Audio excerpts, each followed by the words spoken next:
안녕하세요. 저는 배움이 길지 못한 70대 중반의 할아버지입니다.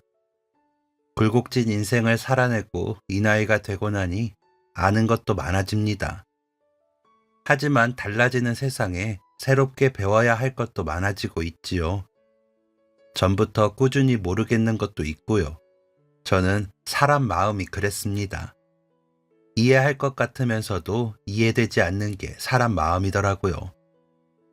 제 마음도 그렇고 다른 사람들의 마음도 저는 잘 알지 못하고 나이만 먹었습니다. 최선을 다하고 살아온 것 같기는 한데 잘 살아온 건지도 모르겠고요. 믿었던 친구에게 사기도 당해보고 느낌이 좋지 않았던 사람이 호의를 베풀어 제 마음이 부끄러워질 때도 있었죠. 유난히 감이 없어서 그랬을까요? 아니면 눈치 보고 크던 습관이 남아 다 경계부터 했던 버릇 탓이었을까요? 그렇다고 누군가에게 신세지고 살지도 않았지만 베풀지 못한 것 같아 제 마음은 요즘 갈팡질팡하며 지난 날을 떠올린답니다. 감성적이죠? 지나간 일 까짓 거 하고 말면 그만일 수도 있지만 그렇게 안 되더라고요. 아직 미안한 마음이 남아서 그럴 수도 있겠다는 생각을 하기는 합니다. 뭐가 그렇게 미안하기에 지난 일들을 떠올리냐 물으시겠죠? 아니라고 하셔도 저는 좀 털어놓고 싶네요. 제 젊은 날의 이야기를요. 굉장히 가난한 집 장손으로 태어난 저는 어릴 적부터 일을 해야 했습니다. 학교는 초등학교만 겨우 졸업을 했고 중학교, 고등학교는 꿈도 꾸지 못했죠. 입에 풀칠이라도 하려면 아버지, 어머니, 저까지 부지런히 움직여야 했거든요. 제 바로 밑에 여동생은 집에서 그 아래 동생들을 돌보며 집안일을 했고요. 형제만 내신 집이니 입은 많은데 재산이 없어 빈곤도 그런 빈곤이 없었습니다.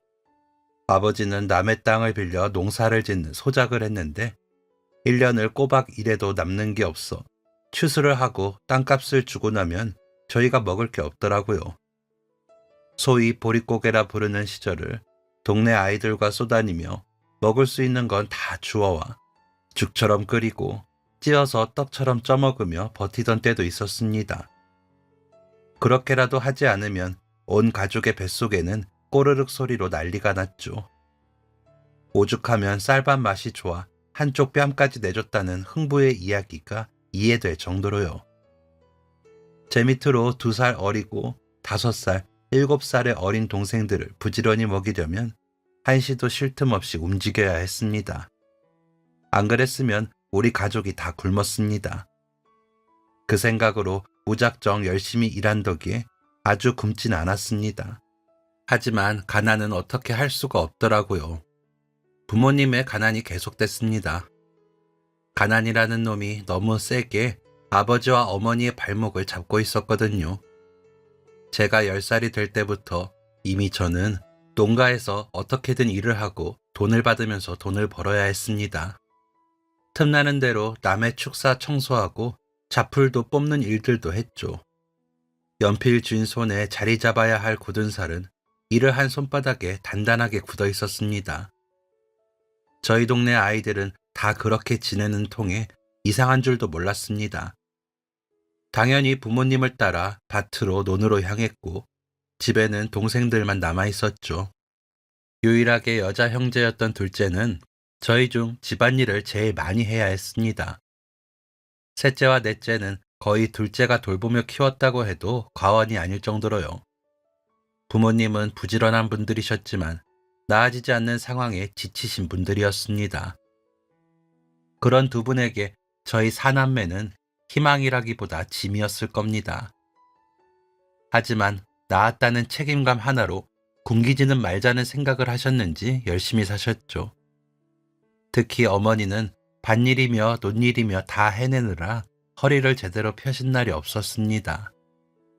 나이가 많지도 않았는데 움직이실 때마다 애구구라는 소리를 내셔야만 했습니다. 그런 부모님을 위해서는 뭐든지 열심히 하는 사람이 될 수밖에 없었습니다. 오죽하면 그 옛날에 장가를 가지 않겠다는 생각을 했다니까요. 딸린 식구 먹여 살리는 게 얼마나 고되고 무서운 일인지 아는 어린애였거든요. 아버지가 소작을 하시는 땅의 일도 해야 했고, 식구들 넉넉히 먹이려면 텃밭도 돌보고 옆 동네까지 가 잡일이란 잡일은 다 해가며 일이라면 이골이 날 정도였습니다. 그러다 보니 키는 작은데 단단한 게 일 잘하게 생겼다는 말을 들으며 컸죠. 17살이 되었을 때는 제가 살던 동네에서 제법 거리가 있는 집에 들어와 살면서 일을 하면 월급도 주고 밥도 주며 일하게 해준다는 집에 가자는 제안을 받았습니다. 말이 인부지, 쉽게 말해 머슴 살라는 이야기였죠. 가고 싶지 않았습니다. 어머니도 보내고 싶어 하시지 않았고요. 하지만 아버지는 다르더라고요. 입 하나 더는 것도 좋으셨고 돈도 벌 수 있으니 좋았나 봅니다. 나 같으면 얼른 가겠다. 이제 세연이랑 명연이도 제법 일을 하니 가도 되지. 명연이도 시집 보내려면 돈이 있어야 하는데 우리한테는 아무것도 없잖니. 너는 장남이 돼서 그 정도는 해야지. 뭘 망설이냐? 라고 이미 달뜬 목소리로 이야기하더라고요. 저에 대한 염려나 걱정은 아버지에게 중요하지 않아 보였습니다. 가난이 염치를 잡아먹고 자식이 벌어다주는 돈으로 숨통을 트이고 싶어 보였죠. 아버지가 그렇게 이야기하니 저는 그 자리를 거절할 수가 없었습니다. 애초에 그 자리를 소개한 아저씨도 당연히 제가 간다고 알고 계시더라고요. 며칠 후에 입춘이 지났지만 아직 매서운 바람을 뚫고 저는 집을 떠나야 했습니다. 어머니는 들고 가라며 달군 돌을 천조가리에 싸서 제 품에 안겨주었지만 마음이 시려워 그런가 별 도움은 되지 않더라고요. 서러운 마음이 들었습니다. 내가 뭘 그리 잘못했기에 남의 집 머슴으로 팔려가나 싶어서요. 17, 한창 꿈을 꾸기도 모자란 그 나이에 저는 집안을 위한다는 명목으로 남의 집 머슴이 되었습니다. 도착해보니 이야기 듣던 것보다 밭도 논도 넓더군요. 산의 절반을 개간해 만들어 놓은 과수원도 그 넓이가 엄청났습니다. 다 제가 해야 할 일거리들이었죠. 저 말고도 나이가 지긋한 아저씨도 계셨지만요. 주인 양반은 한눈에도 인상이 매섭고 깐깐해 보이더군요. 저를 데려간 아저씨는 이 아이가 보기에 키가 작아 그렇지 제법 일을 합니다. 저희 동네 또래 아이들 중에 몸도 제일 날래고요. 어릴 때부터 일을 잘했습니다. 이댁 과수원이 넓으니 요긴하실 겁니다. 아이가 말도 없어 다루기 좋으실 거고요. 아이의 애비 말로는 밥도 많이 안 먹는답니다. 라며 하더라고요. 사람을 세워놓고 마치 소 이야기라도 하는 듯이 말하는 게 기분 나빴습니다. 아저씨의 말에 따라 저를 위아래로 살피며 평을 하는 그 눈빛도 싫었고요. 한참을 마당에 저를 세워놓고 이리저리 살피더니 주인 양반은 고개를 끄덕였습니다. 그러더니 이름이 뭐라고? 라며 거만한 말투로 제가 아닌 아저씨에게 묻더군요.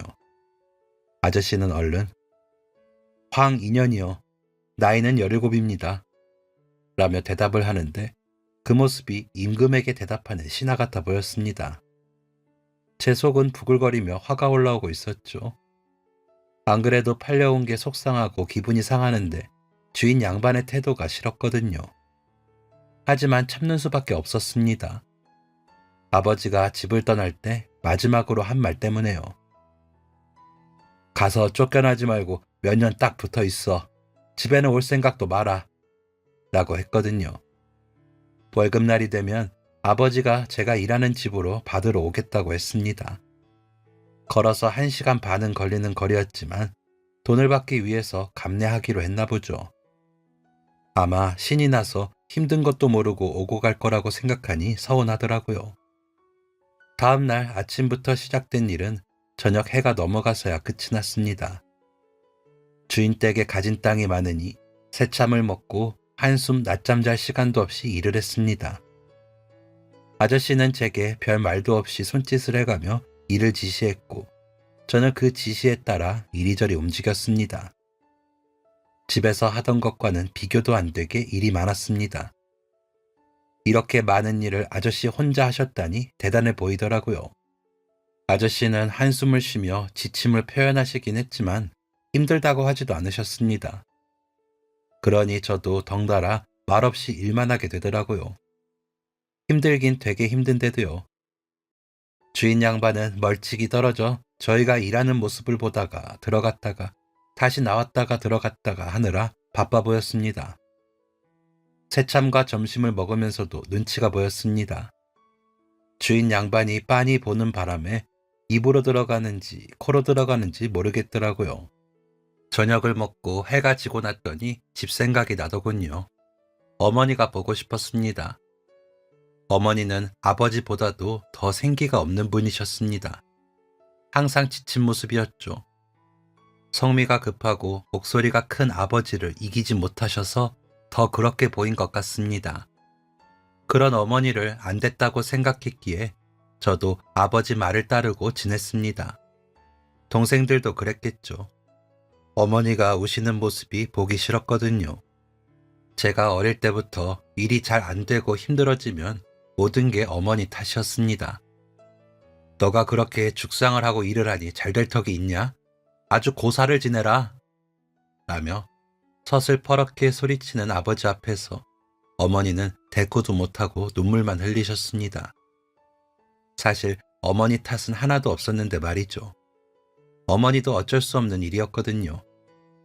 일을 주던 집에서 그만 오라고 한다거나 소작하는 땅 주인이 세를 더 내라고 하는 게 어머니가 해달라고 한 것도 아닌데 아버지는 항상 어머니 때문이라고 했습니다. 오히려 일을 주던 집에서 오지 말라고 한 건 새참으로 나온 막걸리를 많이 마시고 일을 제대로 못한 아버지 탓이고 소작한 땅의 새는 주기로 한 새를 자꾸 깎으며 주지 않으려 한 아버지 탓 같았습니다. 목소리만 크고 이치가 안 맞는 말을 해서요. 그런데도 모든 게 다 어머니 탓이라는 아버지의 목소리가 잠자리까지 들리는 것 같아 속상한 마음이 들어 어머니가 무사한지 궁금한 마음에 그리움이 더해졌습니다. 그런 마음들을 편지로 쓰고 싶어도 글을 모르는 어머니가 읽지도 못할 테고 동생들이 읽어준다고 해도 그건 좀 쑥스러워 시도도 하지 않았습니다. 일이 몸에 익을 때까지는 몸도 마음도 여유가 없기도 했고 많이 피곤했습니다. 몇 번 뒤척이고 어머니 생각을 하다 보면 눈을 잠깐 감았다 떴을 뿐인데 아침이 밝아와 또다시 일을 하러 나가야 했고요. 첫 한 달은 그랬습니다. 월급날이 되고 꾸깃한 외출용 모자를 쓰고 빛이 바랜 두루마기를 입은 아버지가 제가 지내는 집으로 왔습니다. 제 월급을 받으러 와서는 표정이 좋더라고요. 잔뜩 기대한 그 얼굴이 우스꽝스러워 보였습니다. 아들이 머슴인 게 좋아 보이더군요. 저를 보고도 반가워하지도 않고 주인 양반 눈치만 살피면서 돈을 받아갔습니다. 새까맣게 탄 제 얼굴에는 눈길 한 번을 주지 않다가 돈을 보고는 화색이 되어서요. 잘 있었냐? 어떻게 지낼만 하냐? 이런 말들은 기대도 하지 않았지만 서운했습니다. 어머니의 안부나 동생들 소식도 당연히 들을 수가 없었죠. 실망스럽기도 했습니다. 제가 일한 돈인데 마치 자신이 뭐라도 해서 받아가는 양 돈만 챙기는 아버지를 반겨보겠다고 과수원 꼭대기에서 보고 달려온 제 자신이 한심스럽더라고요. 떠나는 아버지를 그저 멍하니 보고 있는데 아저씨가 제 어깨를 툭툭 치셨습니다. 그러시면서 가자, 가서 일이나 하자 라며 한숨을 쉬듯 말씀을 하시더라고요. 아저씨를 따라 일을 하다 말고 내려온 과수원으로 돌아가면서 괜히 골이나 툭툭 길에 난 풀이며 작은 돌멩이들을 발로 차며 걸었습니다. 먼지만 일더라고요. 일어난 먼지가 제 얼굴로 올라와 헛기침을 하고 있는데 아저씨가 보시더니 웃으시면서 소갈이 해봤자 그렇게 너만 손해다. 어차피 하기로 한 거 잘해. 라고 한마디 하시더니 과수원으로 들어섰습니다. 듣고 보니 맞는 말이더라고요. 아버지가 저 돈을 가지고 가 가족들이 조금 더 나은 생활을 할 수 있고 동생들이 고무신이라도 하나 얻어 신을 수 있을 텐데 옹졸했다는 생각이 들더군요. 혼자 골래고 화풀이 한다고 아버지가 달라질 것도 아니고 말이죠. 아저씨의 말 한마디에 제 마음이 갑자기 확 뒤집혔습니다. 조금 편해졌거든요. 다시 아무 말 없이 일을 하는 아저씨와 아무렇지 않게 해야 할 일들을 했습니다. 매일매일 일은 많았습니다. 워낙 땅도 넓었지만 주인 아주머니가 일거리를 벌였거든요. 꽃도 따다 말려야 하고 쑥도 캐고 산나물도 따서 말려야 한다며 성화를 부렸죠. 저는 이미 하고 있는 일도 많은데 그런 일까지 하려면 숨 돌릴 틈도 없었습니다. 그런 일을 시킬 때는 아저씨에게 시키지 않고 저에게만 시켰거든요. 어리다고요. 그러다 보니 틈틈이 주인 아주머니를 따라 산이며 들이며 다니느라 바빴습니다.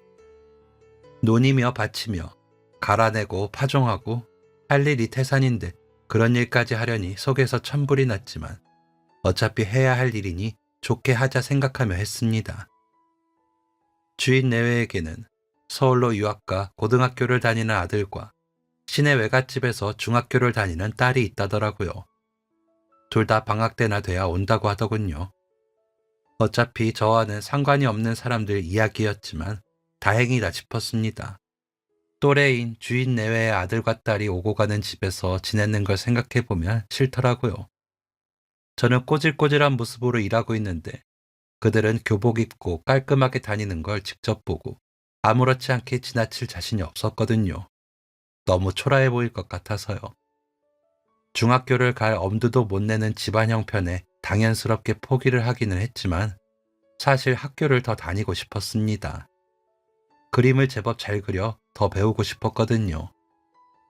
제일 좋아하는 시간이 미술 시간일 정도로 제법 잘 그려 선생님도 제 그림을 교실 벽에 액자처럼 걸어두시기도 했고요. 크레파스와 스케치북을 선물 받기도 했죠. 아버지는 그런 제 재주를 아주 싫어하면서 그깟 그림 그린다고 먹고 사라지냐? 에휴, 하여간 그것도 재주라고. 지 어미 닮아서 쓸데없는 짓거리만 하지. 라고 했습니다. 학교를 포기하고 나니 자연히 그림과는 멀어졌지만 학교를 다닌다는 말을 들으면 그림에 대한 생각이 스물거리며 올라오곤 했습니다. 새참을 먹고 잠시 쉴 때 주변의 나뭇가지나 풀로 흙바닥에 쓱쓱 그리기는 했지만 종이에 그림을 그려본 지 오래돼 자신도 없으면서 그리고 싶다는 생각을 했습니다. 어쨌든 저와 마주치지 않으니 잊혀지고 제가 할 일에 몰두하면서도 그랬습니다. 매일 눈 뜨면 일하러 나가 들어오면 누워 잠이 드는 날들이 계속됐습니다. 점점 해는 더 길어지고 해가 늦게 져 일하는 시간도 길어졌고요. 그 사이 몇 번의 월급날이 찾아왔고 그날마다 아버지가 어김없이 찾아왔습니다. 여전히 구깃한 모자를 쓰고 빛바랜 두루마기를 입고 나타나 굽신거리며 주인 양반에게 돈을 받아갔습니다. 반기지도 않는데 잘 지내셨냐는 인사를 하면서요. 저를 찾아서 얼굴을 보지도 않고 제 몸이 어디 다친 곳은 없는지 살피지도 않고 돈을 담은 봉투를 소중하게 품에 품고 굽신거리며 떠나는 모습을 멀리서 봤습니다. 어차피 눈길 한 번을 안 주는 아버지에게 달려가 인사를 나누고 싶지 않았거든요. 일을 마치고 돌아가 보면 제게 주고 가더라며 어머니가 만든 베개가 있기도 했고 속옷과 양말이 있기도 했고 옷도 있었지만 별다른 인사는 없었습니다. 마음 같아서는 어머니와 동생들의 안부를 묻고 싶었지만 아버지와 말하기 싫어 피해버린 것도 있었습니다. 가족과 저와의 거리는 그렇게 멀어지고 있었습니다. 장마가 시작되고 물고랑 손보고 과수원 나뭇가지들 살피느라 비를 맞고 일을 하다가 미끄러져 발을 삐끗하게 되었습니다. 발목이 퉁퉁 부어올라 딛기도 어려웠죠. 주인 양반은 처음 며칠은 천으로 감아놓더니 결국엔 시내 한약방에 데려가 침을 놔주더라고요. 며칠 뜸을 뜨고 약을 먹으라고 해 받아왔죠. 그러더니 월급에서 깔 줄 알아. 원래는 일당도 계산해서 다 까야 하는데 내가 사람이 좋아서 안 까는 줄 알아. 라더니 혀를 차며 가버리더군요. 그 말에 덜컥 겁이 났습니다. 더 누워있으면 정말로 월급에서 다 제하고 줄까봐요. 그랬다가는 아버지가 또 큰 소리로 제게 한참을 뭐라고 할 테고 집에 가서도 어머니께 싫은 소리를 할 테니 말이에요. 그래서 다음 날부터 일어나 일을 했습니다. 주인 양반과 주인 아주머니는 그런 저를 탐탁치 않은 눈으로 보기는 했지만 저는 어머니를 생각하며 아픈 것을 참고 일을 했습니다. 그렇게라도 지키고 싶어서요. 장마가 얼추 마무리가 되어갈 때쯤 주인 내외의 아들과 딸이 방학을 보내러 온다며 주인 아주머니는 며칠 전부터 방 청소를 하고 이불을 빨고 수선을 피웠습니다. 습해서 빨래가 잘 마르지도 않는데 해놓고 궁시렁거리며 다리면서 저를 들볶았죠. 그 더위에 불을 지펴 화로를 놓고 옛날식으로 다려야 한다면서 땀을 나게 했습니다. 잘 사는 사람들이 다림이 살 수 있으면서 그렇게 하는 게 이상했지만 제가 어쩌겠습니까? 시키면 시키는 대로 해야죠. 저는 그 집 머슴이니까요. 몇 달 만에 다니러 온 자식들에게 잘해주고 싶은 마음이 이해가 가기도 했고요. 저희 어머니도 제가 간다고 하면 그렇게까지는 아니어도 하실 수 있는 선에서 제일 좋은 것들을 해주실 거라고 생각을 하면서 감상해줬기도 했습니다. 그러고 나니 집에 가고 싶더라고요. 어머니와 동생들이 너무 보고 싶었거든요. 제가 떠나오던 날 다들 눈물을 닦으며 배웅을 하다가 아버지가 한 소리 하는 바람에 별 말도 나누지 못하고 헤어졌기에 그리움이 더 크기도 했습니다. 주인 부부의 아들과 딸이 도착을 하고 서로 얼싸안고 눈물까지 보이는 가족들을 보니 제 그리움이 더 커졌습니다. 제가 가족들과 만나는 날을 떠올리니 울컥하더라고요. 특히나 아들의 얼굴을 쓰다듬는 주인 아주머니의 모습에서 저희 어머니가 보였습니다. 부러운 마음에 힐끗거리며 보다가 주인 양반과 눈이 마주쳤는데 인상을 쓰더라고요. 얼른 고개를 돌리고 안 보는 척하고는 자리를 떠 다른 곳으로 가버렸습니다. 그러면서도 마음은 어찌나 슬퍼지던지 좋지 않더라고요. 마음이 쓸쓸해졌습니다. 비가 그치고 뒷마당을 정리하는데 온몸에서 기운이 빠지더라고요. 다 나았던 다리도 욱신거리는 것 같은 느낌이 들어 잠시 앉아 쉬려고 앉았습니다.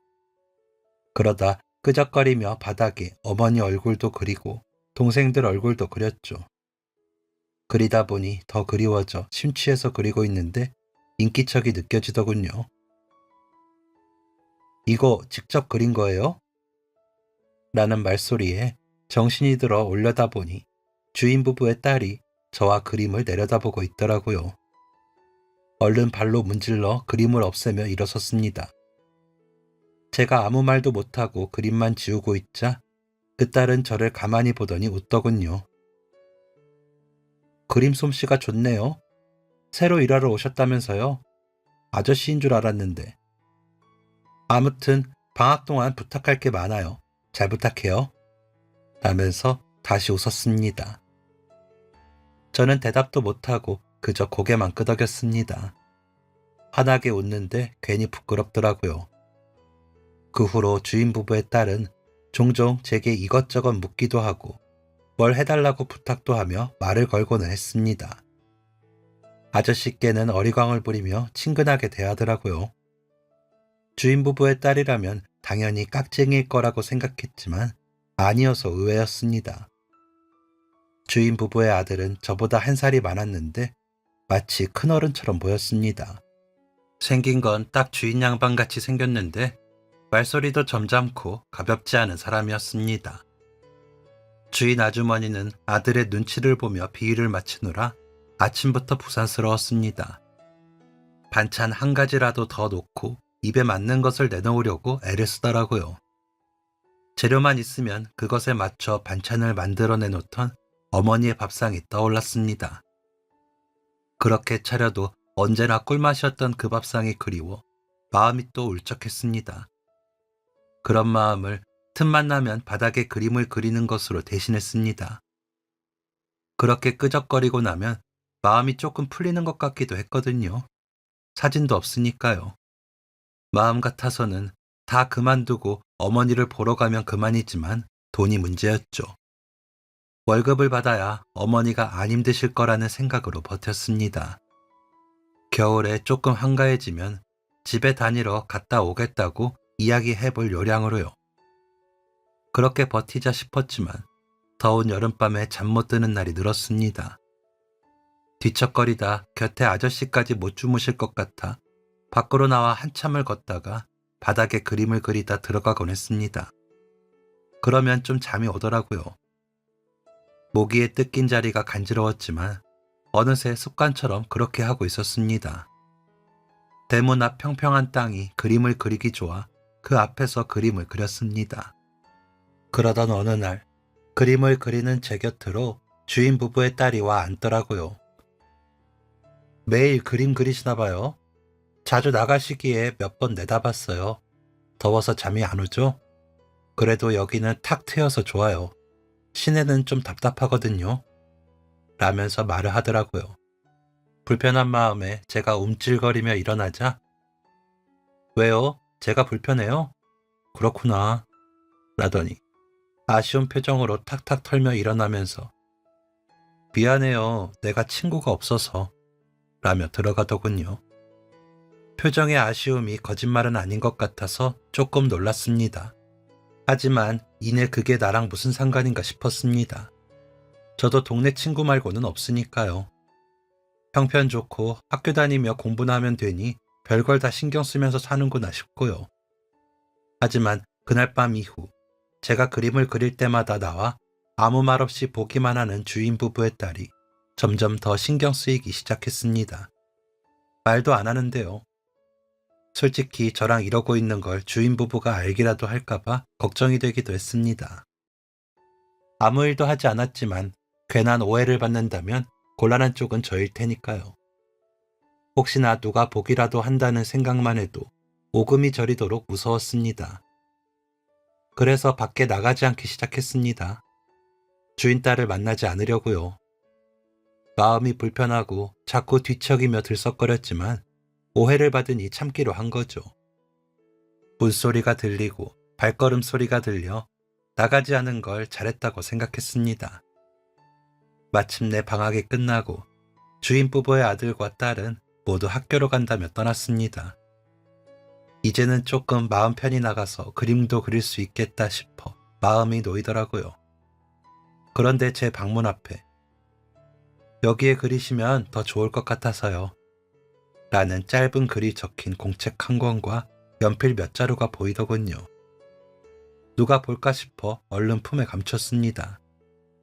공책 앞에 적힌 손미영이라는 이름을 보고 주인 딸이 놓고 간 것을 알았습니다. 두근거리면서 얼굴이 화끈거리는 게 느껴지더라고요. 왜 그런지는 모르겠지만 말이죠. 오랜만에 연필과 공책의 느낌이 손끝에 전해지니 기분이 좋아 그런 것 같기도 했고 누군가에게 그런 선물을 받아본 게 처음이라 그런 것 같기도 했습니다. 결국엔 그 공책에는 아무것도 그리진 못했지만 가지고 있는 것만으로도 좋았습니다. 먹고 자고 입는 것처럼 사는데 지장 있는 물건이 아닌 물건이 처음이었거든요. 제게는 첫 사치품이었다고 할까요? 물건에 설레고 나니 주인의 딸에게도 설렜습니다. 주인 아주머니가 우리 미영이가 이거 좋아하는데 라는 말을 하는데 신경이 쓰이고 그 방에 들어가 청소를 하실 때 부르지 않아도 그 앞에 서서 돕게 되었습니다. 겨울방학을 맞아 다시 온다는 주인 부부의 아들과 딸을 기대하며 기다리더라고요. 주인 부부의 딸은 저를 보자마자 배시시 웃으며 눈인사를 했습니다. 아무도 모르게 하는 그 인사가 기분 좋게 느껴졌습니다. 자꾸 눈길이 가고요. 그렇게 둘만의 눈인사로 둘만의 신호를 주고받으며 마음을 키워나갔습니다. 비록 저 혼자 설레는 거라도 좋더라고요.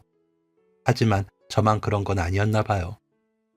받기만 할 수는 없어 할 수 있는 걸 선물하고 싶어 나무를 깎아 필통도 만들어주고 지푸라기로 만든 작은 복조리를 장식품으로 선물하기도 했습니다. 그렇게 몇 년을 그녀와 저는 남들 눈에 띄지 않게 서로에게 선물을 했습니다.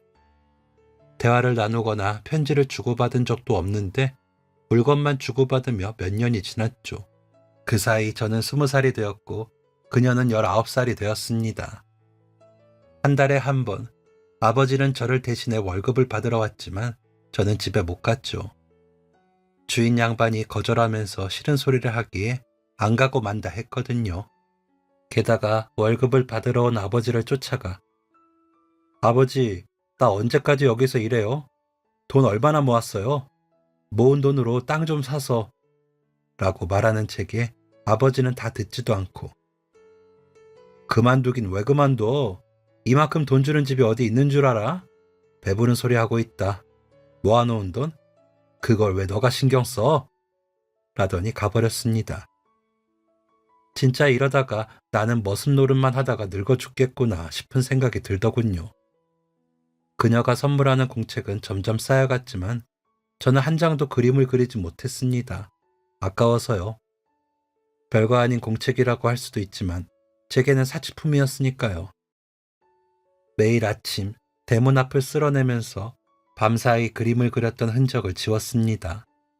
몇 년 사이 제가 키도 크고 자란 만큼 동생들도 자랐을 텐데 제가 아는 모습은 어릴 때 모습이었기에 그림 속 동생들은 여전히 아이들이었죠. 지척에 집을 두고도 마음대로 가지도 못하는 제 처지가 서글퍼서 눈물도 났습니다. 그녀는 그런 저를 위로해주는 유일한 사람이었습니다. 비록 대화는 못 나눴지만요. 그러다 제가 군대에 가야 한다며 주인 양반이 제게 그러더라고요. 너희 아버지가 그러더라. 너 이제 군대에 가야 한다고. 다음 달까지만 일해. 라며 마치 허락을 하듯이 말했습니다. 해방감이 몰려오며 기분이 좋더라고요. 어쨌든 머슴살이에서 벗어나 집에 갈 수 있는 거였으니까요. 아쉬운 게 있다면 그녀에게 인사를 못하고 떠나는 것이었습니다. 방학이 아니면 만날 수가 없는 그녀였기에 제가 떠날 때는 집에 없었거든요. 그렇다고 편지를 남길 수도 없고 말을 전할 수도 없었기에 그렇게 헤어져야 했죠. 그래도 뭐라도 전해야 되겠다 싶어 공책 한 권에 모두 그녀의 얼굴을 그렸습니다. 몰래 해야 하다 보니 시간이 오래 걸리기는 했지만 한 권 가득 그녀를 그렸죠. 그러면서 알았는데 제 머릿속의 그녀는 항상 웃는 얼굴이더라고요. 그런 그녀의 얼굴이 좋았습니다. 그 공책을 그녀의 방에 몰래 들어가 꽂았습니다. 들키기라도 할까봐 얼마나 떨었는지 모릅니다. 들키면 진짜 큰일이니까요. 그 공책을 남기고 저는 그렇게 그리던 집으로 향했습니다. 마지막 월급을 받고요. 그동안 수고했다.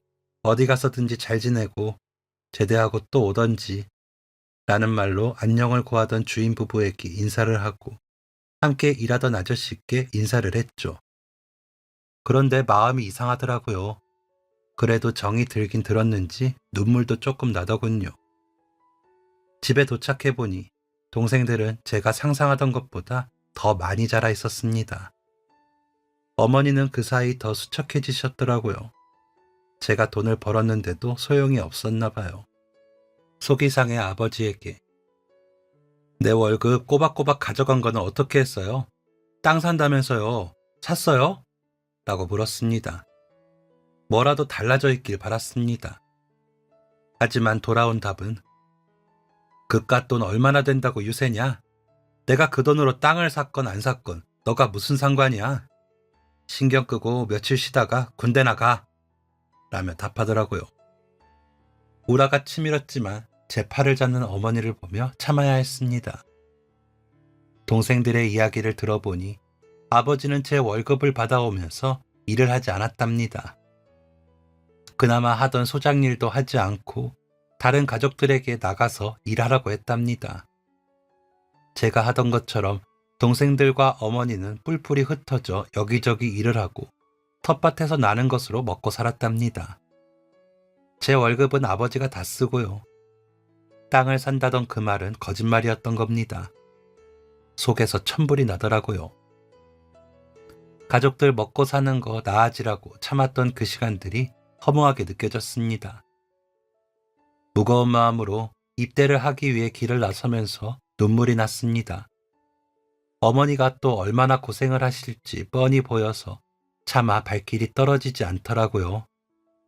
눈물을 흘리는 동생들과 어머니를 뒤로하고 집을 떠나 기차역으로 향하는 발걸음은 천근만근이 되어 무거웠습니다. 훈련소까지 어떻게 갔는지 기억도 안 날 만큼이요. 몇 번 휴가를 나올 때도 아버지는 일을 하지 않고 여기저기 기웃거리며 가족들에게 일을 시켰습니다. 셋째 동생은 저를 대신해 다른 집 머슴이 되었고요. 말로는 그 돈을 모아 둘째 시집 보낼 자리 알아본다고 하면서요. 어머니는 그런 아버지를 불안해 하시더라고요. 말로만 그렇다는 것을 알았으니까요. 여전히 집안 형편은 나아지지 않았고 동생은 저를 대신해 머슴살이를 하고 있었고요. 저는 그런 집안 생각에 다른 생각도 못하며 지냈습니다. 그러던 어느 날 휴가를 가는데 버스터미널 앞에서 익숙한 얼굴을 만났습니다. 그녀더군요. 마주치고 서로 놀랐다가 웃는 그녀를 따라 저도 웃었습니다. 그 사이 더 예뻐진 그녀를 보니 설레는 마음이 다시 들었지만 지나쳐야 했습니다. 저기 휴가 나오신 거예요? 나는 그녀의 물음에 고개를 끄덕이며 대답을 했습니다. 그녀는 가방에서 종이와 펜을 꺼내더니 제게 건네며 여기 부대 주소 적어주세요. 의문 편지라도 쓰게요. 라고 말을 하는데 얼굴이 살짝 붉어지더라고요. 저는 이상하게 움직이며 주소를 적고 어색하게 바쁘시면 안 하셔도 됩니다. 라고 말을 하고는 뒤돌아가 버렸습니다. 얼른 집으로 가야 했거든요. 어머니와 동생들에 대한 생각도 그랬고 걱정이 돼서요. 둘째 동생이 편지를 썼거든요.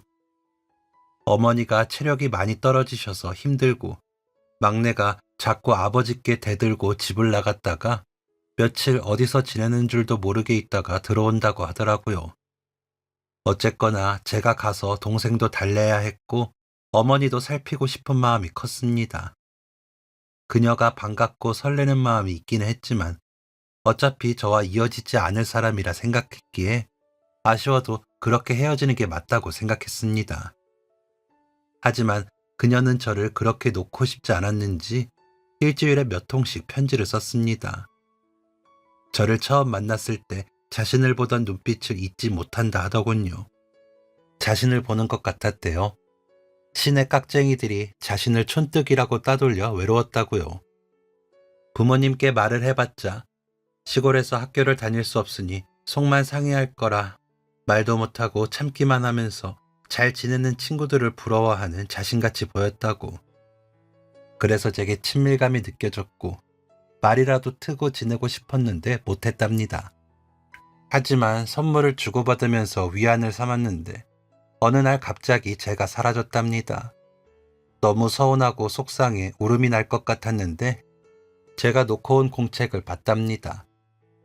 아무런 말도 없이 자신의 얼굴만 그려놓은 그 공책을 보고 혼자만 좋아했던 게 아니라는 생각이 기뻤지만 다시 만날 수 없어 애가 탔답니다. 그런 우리의 인연은 맞는지 다시 만나줬다며 계속 연락하고 지내고 싶다고 했습니다. 저는 그녀에게 한 번도 답장을 하지 못하다가 단 한 통 보냈습니다. 제대를 한다고. 이제는 서로 연락하지 말자고. 좋은 기억으로 남기겠다고요. 저는 현실을 살러 가야 했고 그 현실 속에 저는 또 어느 집에 머슴일 수 있으니까요. 그녀처럼 귀한 사람에게 저는 어울리지 않는다고 생각했습니다. 그런데 그녀는 아니었나 봅니다. 저를 만나러 저희 집까지 왔더라고요.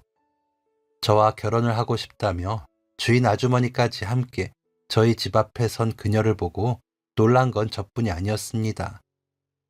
저희 아버지는 얼굴에 미소가 한가득이었죠. 어머니는 주인집 딸이라는 말에 고개도 못 들고 눈도 못 맞추셨습니다. 주인 아주머니는 탐탁하지 않은 얼굴이었지만 그녀의 손을 잡고 서 있더군요. 저는 일단 그녀와 이야기를 나누어야 할 것 같아 무슨 일이냐 물었더니 아무 말도 없이 그녀는 눈물만 흘렸습니다. 울면서 제게 안기더군요. 한참 그러더니 나랑 결혼해요. 집에는 내가 다 이야기해놨어요. 그쪽하고 결혼 안 하면 나 그냥 죽을 거라고 했어요. 그러니까 나랑 결혼해요. 라고 하는데 무슨 말인지 모르겠더라고요. 하지만 그녀의 눈을 보니 느껴졌습니다. 그녀가 그냥 해보는 말이 아니라는 것을요. 저도 그녀가 좋았고요. 비록 서로 잘 알지 못하고 멀리서 쌓아올린 마음이라고 하더라도 좋았으니까요. 뒷일이 걱정이 안 됐다면 거짓말이겠지만 그녀의 손을 잡고 그러자고 했습니다. 그리고는 부모님과 주인 아주머니 앞으로가 결혼하겠다고 했습니다. 일단 어떻게 되든지 둘이 부딪혀보자는 생각도 강하게 들었습니다. 주인 아주머니는 눈을 부릅뜨고 저를 노려보시더니 목소리를 가다듬고 그러자고 하시는데 목소리가 떨리더라고요. 그녀가 주인 아주머니를 가만히 보고 있었거든요. 우리는 다른 거 없고 우리 집으로 들어와 살면 돼요. 간단히 합시다. 라며 교양 있는 척 말을 하면서도 여러 번 거칠게 한숨을 쉬더라고요. 그렇게 저는 굉장히 간단하게 준비를 하고 결혼을 했습니다. 잔치 같지도 않았죠. 저희 동네에서는 시끌벅적하게 잔치를 했지만 처가에서는 결혼을 하는 집이 아닌 것처럼 보였습니다. 아무래도 주변에 보는 눈이 두려운 게 있으셨겠죠. 저는 그렇게 장가를 가는 동시에 다시 그 집 머슴이 되었습니다. 집에 월급도 못 보내주면서 그만둔 아저씨 목까지 일을 해야 했죠. 아내는 그런 저를 보며 안타까워했지만 장인 장모님께 뭐라 하지 못했습니다. 저는 그런 아내에게 괜찮다고 했지만 매일이 고단한 건 어쩔 순 없더라고요. 결혼을 하면 둘 사이에 어떤 기적이 일어나길 바란 건 아니었지만 힘들었습니다. 장모님은 매일 제게 소리를 질렀고 장인어른은 일거리를 쌓아두고 기침을 했고요. 그러다 한 번은 제가 몸살이 났는데 배가 부른 거지. 전에는 월급 간다고 하니까 절뚝거리면서도 일을 하더니 이제는 사위됐다고 늘어져서는 이라고 하시더군요. 그 말에 저는 일어나 나가려고 했지만 아내는 저를 잡더니 흐느끼며 울더라고요. 미안해요. 나는 우리가 같이 있으면 좋은 날이 있을 거라고 생각했어요. 그런데 당신이 너무 힘든 것 같아. 미안해요. 우리 헤어져요. 라면서요. 아내가 그렇게 말하는데 무능력한 제가 미워지면서 아내에게 미안했습니다. 너무 지쳐서 헤어지자는 아내에게 내가 더 잘하겠다는 말을 못하겠더라고요. 결혼을 하고 1년도 채 되지 않았는데 너무 힘들어 헤어지자는 그 말을 받아들이는 수밖에 없는 제가 싫었습니다. 어떻게든 버텨보려 했지만 안 되더라고요. 그렇게 이혼을 하고 돌아간 집은 더 난장판이었습니다. 어머니는 몸져 누워 계셨고 셋째는 머슴살이 그만두고 군대에 가고요. 막내는 아버지와 싸우고 어디로 갔는 줄도 모르게 사라졌다고 하더군요. 둘째는 아버지가 이제 막내 머슴 보내기로 했는데 집 나갔다고 찾으러 간다고 나갔는데 며칠이 지나도 안 와. 그 핑계 대고 어디 가서 술이나 마시고 있겠지. 이제 세연이 군대 가면 우린 어떻게 해? 라며 저를 보자마자 울더라고요. 저는 둘째를 안아주며 걱정 마. 이제 오빠가 다 알아서 할게. 오빠가 왔어. 라고 했더니 왜? 이제 집에 올 수 있어? 오빠 한동안 못 올 거라던데? 라며 묻더라고요. 그래서 응, 이제 안 가도 돼. 오빠 이제 어머니랑 너랑 살 거야. 그렇게 됐어. 라고 답을 하고 일단 되는 대로 일을 해 돈을 만들었습니다. 어머니 병원에 가려고요. 병원에 가보니 큰 병은 아니었습니다. 영양실조에 무리를 해서 그런 거라고요. 며칠 치료를 받고 어머니는 좋아지셨습니다. 셋째는 고맙다며 울면서 군대에 갔죠. 둘째는 아버지가 정해놓은 혼처로 시집을 가라고 하는데 재혼에 나이도 많다며 가기 싫다고 울기에 가지 말라고 했습니다. 오빠처럼 되지 말라고요. 그러다 시내에서 사고를 당했다며 아버지에 대한 연락이 왔습니다. 술을 마시고 마주오던 자동차를 피하다 사고를 당한 아버지가 돌아가셨다고요. 전화 없어 연락할 방법이 없었는데 파출 소장님이 아시고 연락을 해주셨습니다. 어디서 알았는지 막내도 집으로 돌아왔더군요. 시내에 다니다가 들었다면서요. 아버지 장례를 치르고 저는 되는 대로 다 정리를 했습니다. 정리를 하고 그 돈으로 무작정 고향을 떠났습니다. 셋째에게는 편지로 알렸고요. 일단은 막내와 제가 일을 해 돈을 벌었습니다.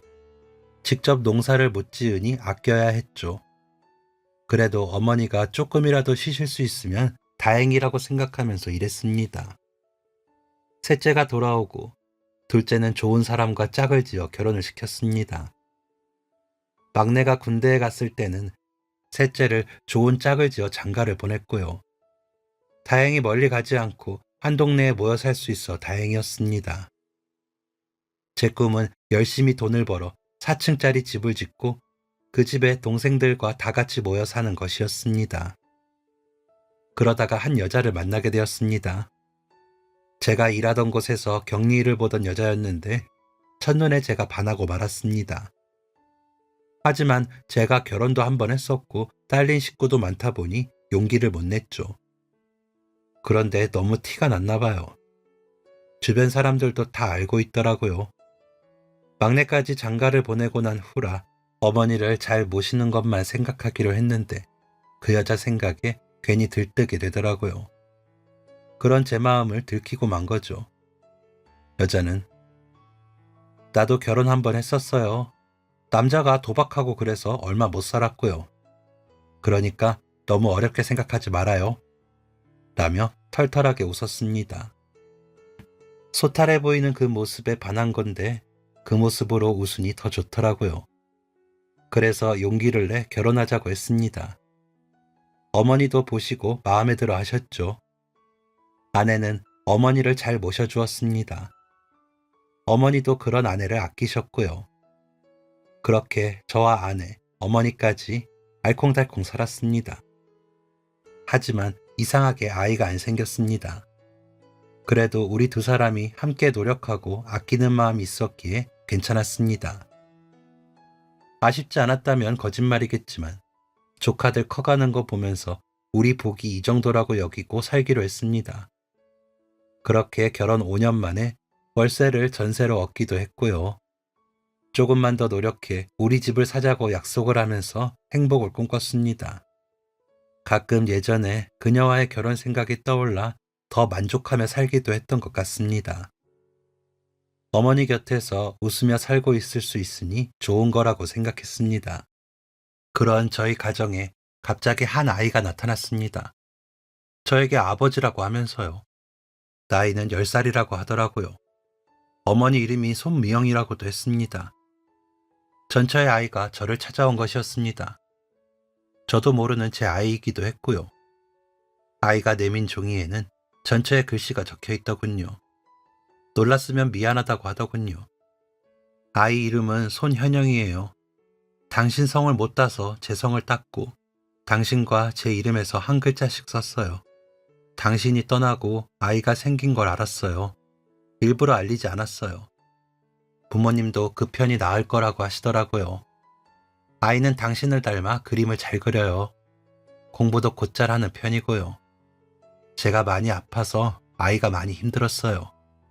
당신이라면 아이를 잘 키워줄 거라고 믿어요. 믿고 보냅니다. 오빠에게 부탁했어요. 사람을 써서라도 당신을 찾아 아이를 보내달라고요. 잘 도착했길 바라요. 갑자기 아이를 만나게 해서 미안해요. 몸이 괜찮았다면 끝까지 알리지 않았을 거예요.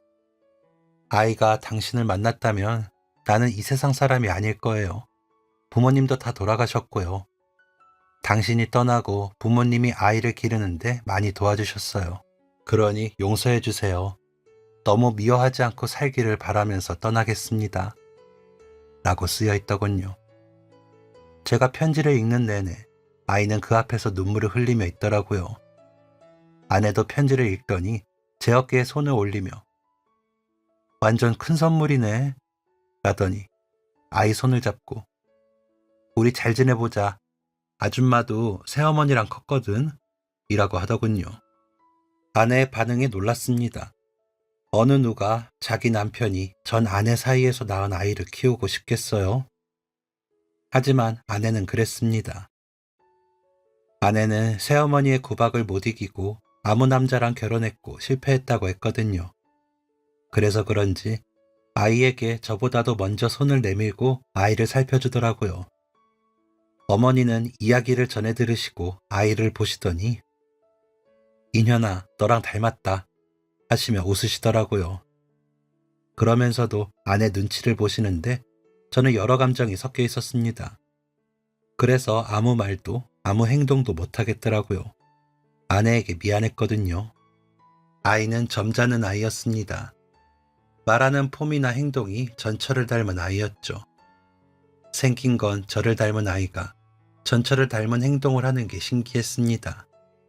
그렇게 아이와 제가 닮은 모습을 보며 아이와 지내는 동안 시간은 흐르더라고요. 아내는 그런 아이와 저의 닮은 점을 찾으며 즐거워하면서 정성을 쏟았습니다. 어머니는 그런 아내에게 돌아가시는 날까지 고마워하시다가 돌아가셨습니다. 저는 평생 아내에게 은혜를 갚는다는 생각으로 살겠다고 약속을 했고요. 아내는 자신이 겪은 아픔을 아이에게 겪게 하지는 않겠다며 아이에게 잘했습니다.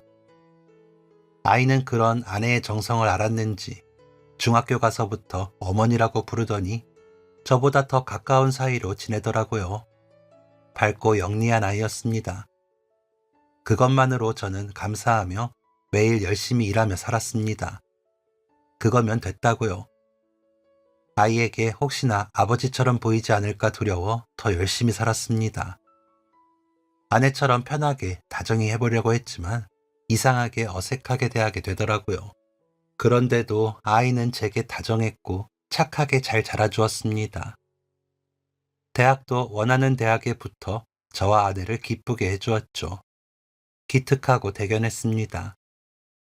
동생들도 아이의 합격을 기뻐해 주었습니다. 동네 잔치라도 하고 싶었습니다. 아이가 서울로 대학을 가기 위해 기숙사에서 지내게 되면서 집이 한적해졌습니다. 아내가 아이의 빈자리를 크게 느끼며 허전해 하더라고요.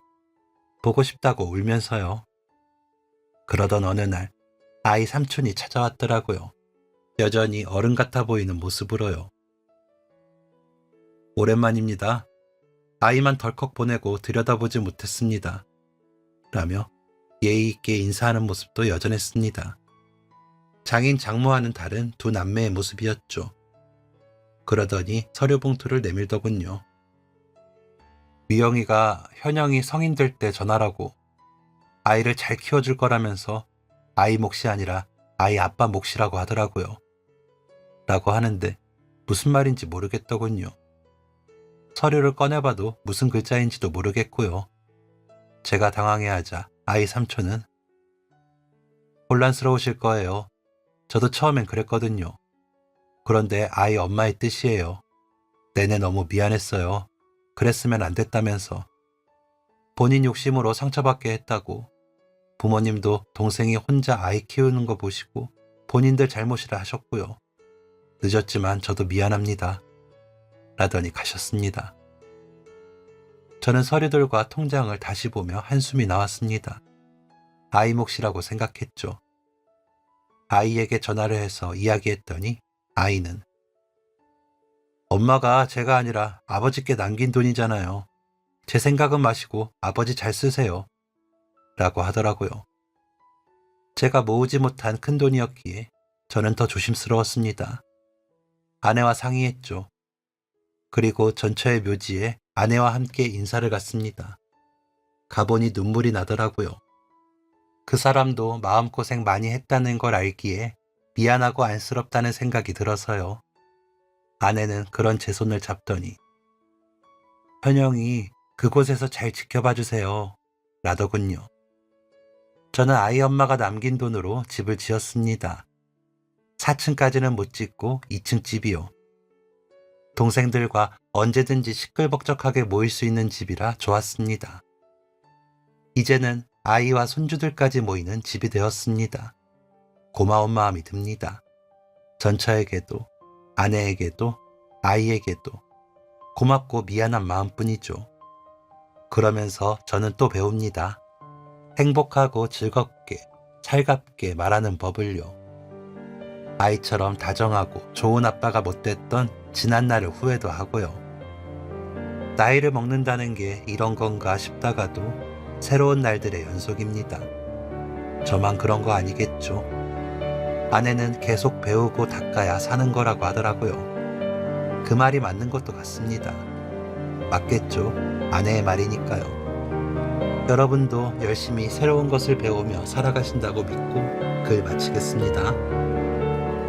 지금까지 사연 들어주셔서 감사합니다. 사연이 재밌으셨다면 구독과 좋아요를 눌러주세요. 감사합니다. 안녕히 계세요.